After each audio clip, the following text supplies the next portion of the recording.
Bueno, muchas gracias. Señor presidente, vengo desde Perú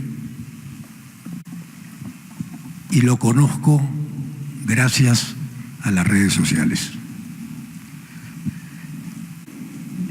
En mi país el silencio ha sido cómplice para no destacar lo extraordinario de lo que significa la gran transformación, cambiar la forma de pensar de un país. Yo me siento emocionado, me siento tranquilo, porque hoy día fue un día muy especial. Venía aquí a la mañanera y se me perdió el celular. Había perdido contacto. Y lo primero que quiero agradecer, algo que usted dijo, que lo más grande que tiene México es su gente. Y aquí tengo muchísimas palabras para agradecer el gesto que han tenido conmigo. Señor presidente, enfrentarse al neoliberalismo, como usted lo ha hecho, habría que preguntarle de qué madera está hecho usted, porque muy pocos hombres se atreven. Me voy a presentar, tal vez usted no me conoce. Mi nombre es Ricardo Belmont Casinelli, yo fui alcalde de Lima 2 veces, de los años 90, primer gobierno, hasta el año 93, y del 93 al año 96.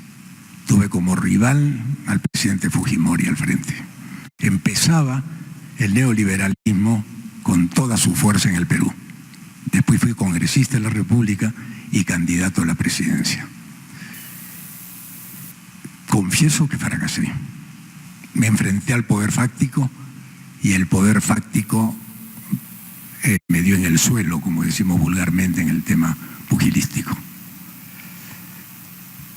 Usted tiene la gran oportunidad histórica de convertirse en un líder latinoamericano. Yo vengo a hablar no de la coyuntura mexicana, no me atrevo a intervenir en el problema doméstico de México, pero vengo a hablar de lo que usted representa para Latinoamérica, una gran esperanza. La esperanza que usted ha construido es su culpa, presidente, porque es la primera vez que un mandatario, después de ser electo, se atreve a esto, a una conferencia, a recibir preguntas de todo tipo, a encarar con una paciencia, una perseverancia y una prudencia digno de un hombre con características singulares. Y de ahí esta introducción, porque quisiera hacerle muchas preguntas y no puedo hacerlas en este momento. Pero mi primera pregunta es, ¿usted sabe lo que está trascendiendo a ir contra la corriente después de 36 años, donde nos hicieron creer, por ejemplo, ahora que escucho de Pemex, que no estamos capacitados nosotros para manejar lo que hicimos? ¿Quién hizo Pemex? ¿Quién hizo Pemex? ¿Y por qué se habla ahora de que vienen que venir otros a reemplazar a los mexicanos que hicieron este gran país, al cual admiro, respeto y quiero? Porque a los 17 años por primera vez mi padre me trajo acá para que conociera la televisión, la radio, que en esa época empezaba. Fui director de un medio de comunicación durante 36 años y llevo en el periodismo 46. He visto todo y quiero que usted tenga éxito, porque solamente los errores que cometí yo pueden servir para que usted tenga éxito. El primer poder, y lo decía un dueño de un periódico importante de la Argentina, dueño del diario El Clarín, decía de manera peyorativa que si él pensaba algún día ser presidente, dijo, no, ese es un puesto de segunda categoría. Es el dueño de Clarín, señor Mañeto de Clarín. El cuarto poder del Estado hoy día es el primer poder del Estado, y si no hay una prensa equidistante, que balancee a lo que ustedes le llaman los fifís. Yo los conocí, en mi país les decimos mermeleros, con el perdón, porque no quiero ofender a nadie aquí, simplemente contar la historia de que Perú y México pareciera que nuestra historia, nuestras tradiciones, la conquista, esto es lo mismo. Yo camino por la calle, hablo con un mexicano, estoy hablando con un peruano. Por eso hago esta extensa introducción, presidente, para preguntarle si usted sabe y mide, y tal vez lo ha hecho porque usted probablemente se adelanta 10 jugadas. Si usted sabe lo que usted está sembrando, una siembra de un árbol frondoso con raíces muy profundas, que en el tiempo, tal vez ni, bueno, yo no creo que lo vea, yo soy algunos años mayor que usted, y veo un déjà vu de mi vida en su personalidad, con las características que yo no tuve, ni con las redes sociales que pude tener en ese momento que no existían. A mí me liquidó la prensa. No porque tenían nada personal contra mí, eran mis amigos, sino porque mi proyecto era volver a recuperar la patria, la autoestima, el amor a lo nuestro, a nuestras tradiciones, al sentido de pertenencia, a nuestra gente, al barrio. Y usted lo está haciendo. La gran transformación es la transformación del hombre, señor presidente. Y ese era el motivo de mi viaje. Con toda mi familia he venido a México solamente para verlo frente a frente y decirle estas palabras. No tengo que hacer preguntas, tengo que hacer una reflexión en voz alta. ¿Qué opinión le merece esta reflexión? Bueno, yo agradezco sus palabras. Es usted muy bienvenido a México. En efecto, Perú, México tienen pues un pasado común, dos países, dos pueblos con mucha cultura, con civilizaciones extraordinarias, desde antes de la llegada de los españoles, de la conquista o de los encuentros entre culturas. Decirles que hace falta definir un nuevo proyecto para los pueblos, para las naciones del mundo. No aceptar el predominio de un solo proyecto y mucho menos si en los hechos ha demostrado su incapacidad para resolver los grandes y graves problemas nacionales. No podemos seguir con un proyecto fracasado. No funcionó el modelo neoliberal. Y lo que suele plantearse de buena fe y a veces como cuestionamiento a quienes no compartimos ese modelo, siempre es ¿y cuál es la alternativa? La pregunta. Por eso tenemos la obligación de elaborar, como se dice pomposamente, un nuevo paradigma, que no es más que presentar un proyecto nuevo que recoja los sentimientos de nuestro pueblo y que no olvide la historia, que es la gran maestra de la vida. Nosotros en México, como en el Perú, tenemos las grandes enseñanzas. Nosotros nos enseñó Morelos desde hace más de 200 años que había que luchar por la igualdad.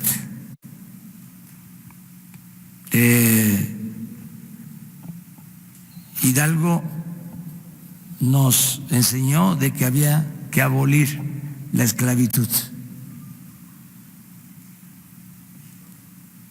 Tenía una frase Hidalgo, decía: los pueblos que quieran ser libres, lo serán. Juárez nos enseñó de que no se puede aceptar el dominio de ningún país extranjero, que el respeto al derecho ajeno es la paz. Y como algo muy especial, muy peculiar, muy de él, nos enseñó a ser perseverantes, a no perder la fe en la causa por la que se lucha. Madero es nuestro apóstol de la democracia.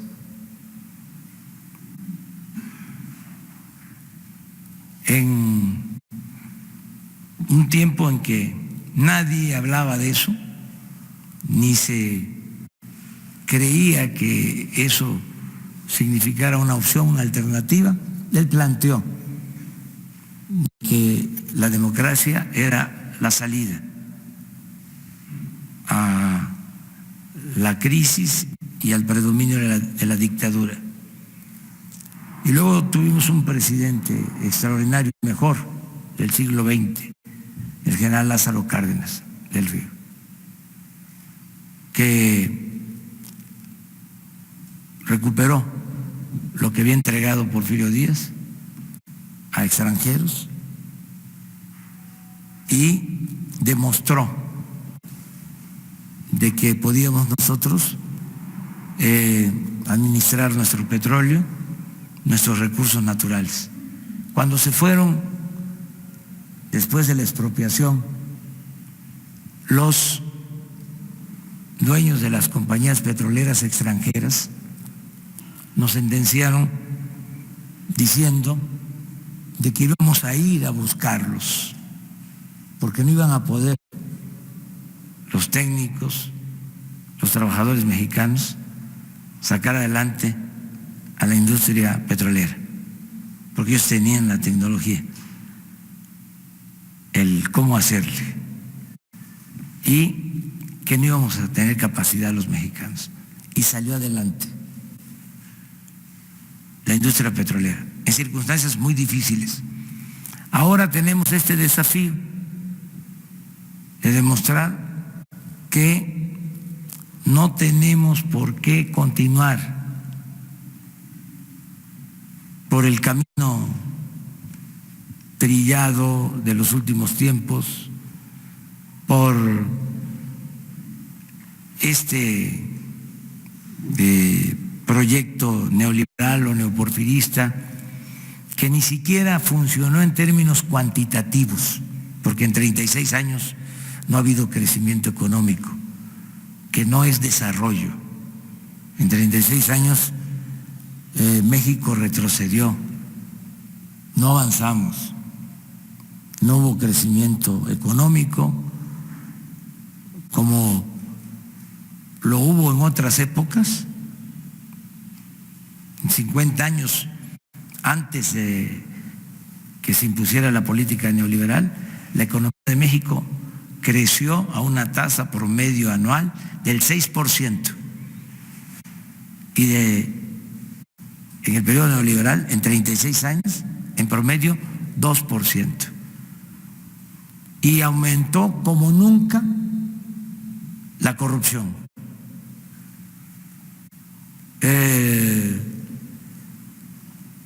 Eran como niños de pecho los presidentes del México posrevolucionario en comparación con algunos presidentes del periodo neoliberal. creció la pobreza. Hay 24 millones de mexicanos en Estados Unidos, 12 nacidos en México y 12 de padres mexicanos viviendo en Estados Unidos. Se desató la inseguridad, la violencia, se afectó algo que es fundamental para tener una convivencia sana, en paz, con tranquilidad. Se rompieron familias, hubo mucha desintegración familiar, se afectó el tejido social, se abandonó a los jóvenes. Entonces todo eso es el saldo, es el fruto podrido de la política neoliberal.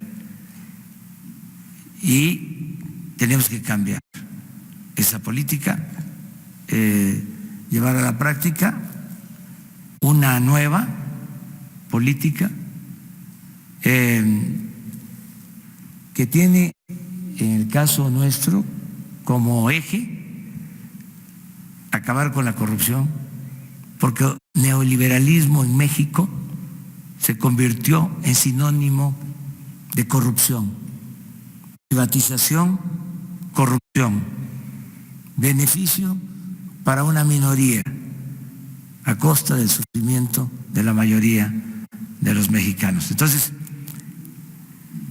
el nuevo proyecto pasa por desterrar la corrupción, por acabar con la impunidad, porque exista un verdadero Estado de Derecho, no de chueco, no de cohecho.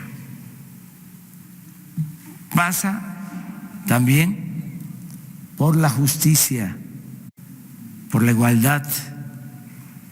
Tiene que ver en lo internacional con el apego a los principios de no intervención, de autodeterminación de los pueblos, de solución pacífica a las controversias, de cooperación para el desarrollo, cooperación entre los pueblos, entre las naciones, entre los gobiernos.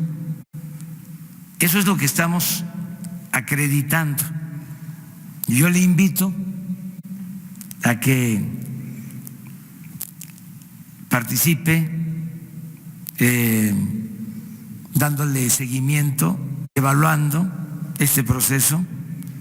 Es muy interesante porque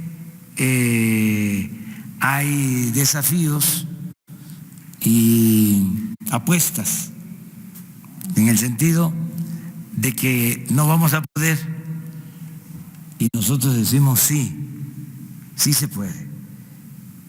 Y en poco tiempo, hasta eso, no va a transcurrir mucho tiempo, vamos a saber. Hasta ahora vamos bien y de buenas. La gente, que es lo principal, decía el presidente Juárez, con el pueblo todo, sin el pueblo nada. La gente está apoyando, está respaldando. Y queremos llevar a cabo este cambio, esta transformación.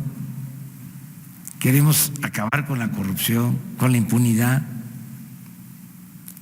sin arbitrariedades, es decir, sin cometer arbitrariedades.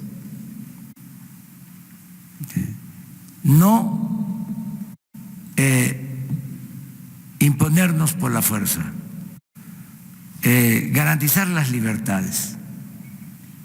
Vamos al cambio por el camino de la concordia y de la democracia, de las libertades, debatiendo, porque no tienen elementos nuestros adversarios. No tienen argumentos. Ya tuvieron la oportunidad y se hundió el país y creció la corrupción. Por eso, a debatir y hacerlo con libertades, sin ningún problema, respetando a los adversarios, que no los consideramos enemigos, son adversarios. Pero sí es un momento histórico el que estamos viviendo. Le comento que por primera vez en la historia de México se está por aprobar el que el presidente se someta a la revocación del mandato. En 2 años va a haber una consulta y se le va a preguntar al pueblo: ¿quieres que continúe el presidente o que renuncie? Porque el pueblo pone y el pueblo quita. Entonces, es interesante, porque no es solo la democracia representativa, es darle su lugar a la democracia participativa. Entonces, es todo lo que conforma este nuevo proyecto. Democracia con libertad y dimensión social. Y muchas gracias. Muchas gracias.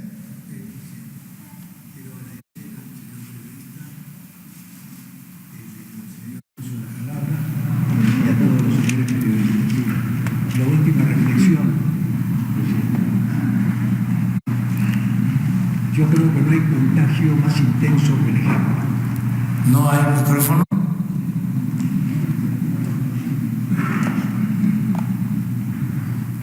Señor presidente, con todo respeto, primero mi agradecimiento al señor Lord Molecule, que ha tenido la amabilidad de cederme el uso de la palabra. Creo que no hay contagio más intenso que el ejemplo, presidente. En el Perú, cada 3 gobiernos neoliberales se perdió un PBI completo. Un PBI completo desaparecía con la sobrevaloración de las obras y todo lo que usted tantas veces ha narrado, y por eso lo sigo. Cuando Margaret Thatcher dijo que primero la economía era el método y que después venían por el alma y el corazón de los pueblos, ahí entendí que nos querían robar el alma y el corazón. Yo lo único que quiero decir ahora es que usted está llevando adelante la primera revolución no cruenta, porque las anteriores, todas, fueron con la mano dura de la prepotencia y de la dictadura. Por eso yo le deseo éxito, presidente, que Dios lo bendiga, y créame que felicito a todos los periodistas que han puesto el pecho por esto, porque están contra la corriente, y solamente las convicciones son las que pueden llevar adelante esta tarea de transformar la mente de toda Latinoamérica, que ya lo está viendo usted como un referente.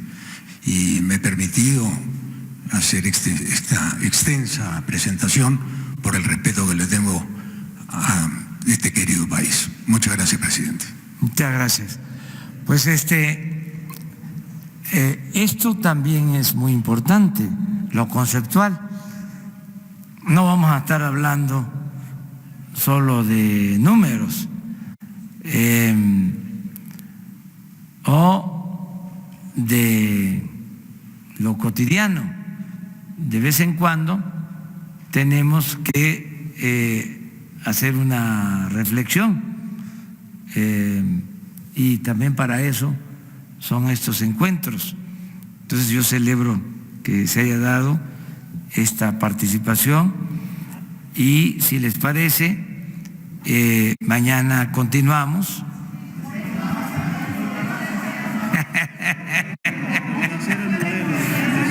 ¿Cómo?